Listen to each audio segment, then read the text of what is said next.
So if a year ago, 2 years ago, somebody asked me what are the two most important things to Paul Ryan, I would have said tax cuts and tax reform tax reform, okay, and entitlement reform, or changing the way the social safety net program, Social Security, Medicare, Medicaid exist so that they will exist in future generations.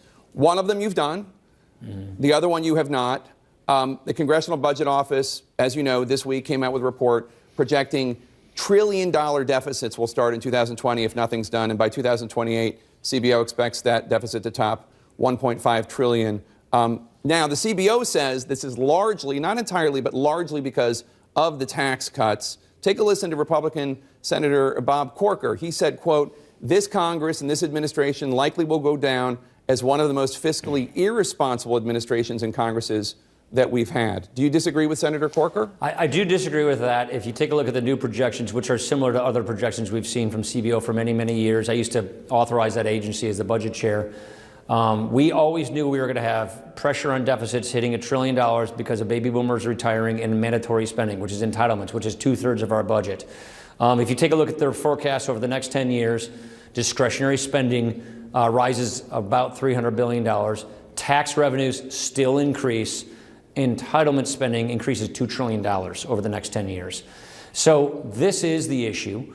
That has always been the issue when it comes to debt and deficits in the future.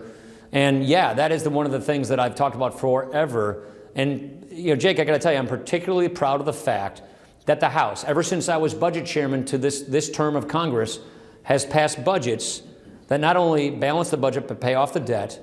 Last year, we passed out of the House, now it didn't go into law, and that's one of my regrets, but we passed out of the House the single biggest entitlement reform bill Congress has ever considered.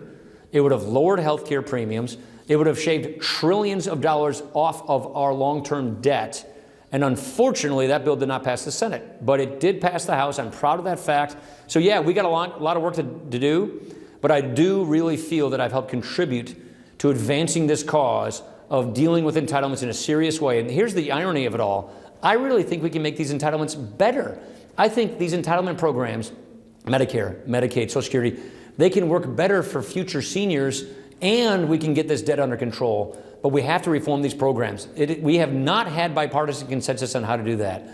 We were able to get a bill with a party line vote only out of the House to do it just this year. And I wish we could have passed that into law because I thought it would have made a great difference. But nevertheless, I'm proud of the fact that we've advanced these issues. These issues aren't going away, and I think we are closer to a consensus than where we were just a couple of years ago when we started talking about these issues.